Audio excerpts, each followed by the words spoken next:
أعوذ بالله من الشيطان الرجيم. بسم الله الرحمن الرحيم.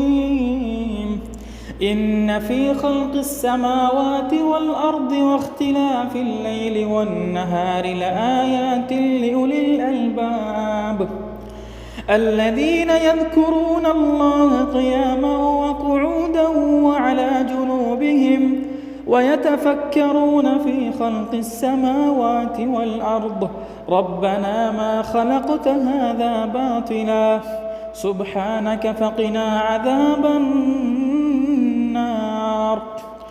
ربنا إنك من تدخل النار فقد أخزيته وما للظالمين من أنصار.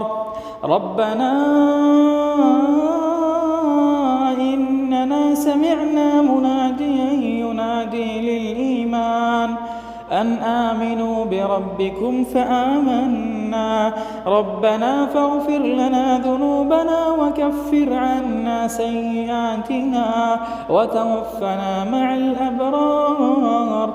ربنا وآتنا ما وعدتنا على رسلك ولا تخزنا يوم القيامة إنك لا تخلف الميعاد. فاستجاب لهم ربهم أني لا أضيع عمل عامل منكم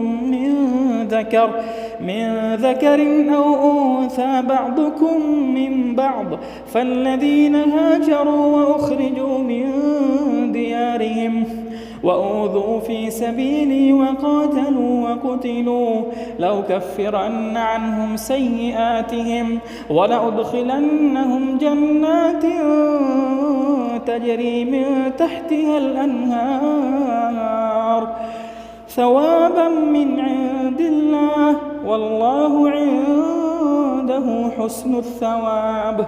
لا يغرنك تقلب الذين كفروا في البلاد متاع قليل ثم مأواهم جهنم وبئس المهاد.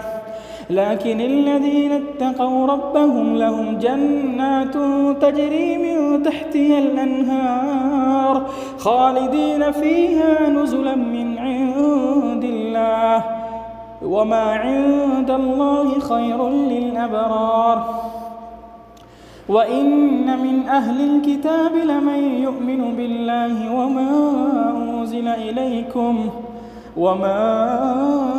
أنزل إليهم خاشعين لله لا يشترون بآيات الله ثمنا قليلا أولئك لهم أجرهم عند ربهم إن الله سريع الحساب.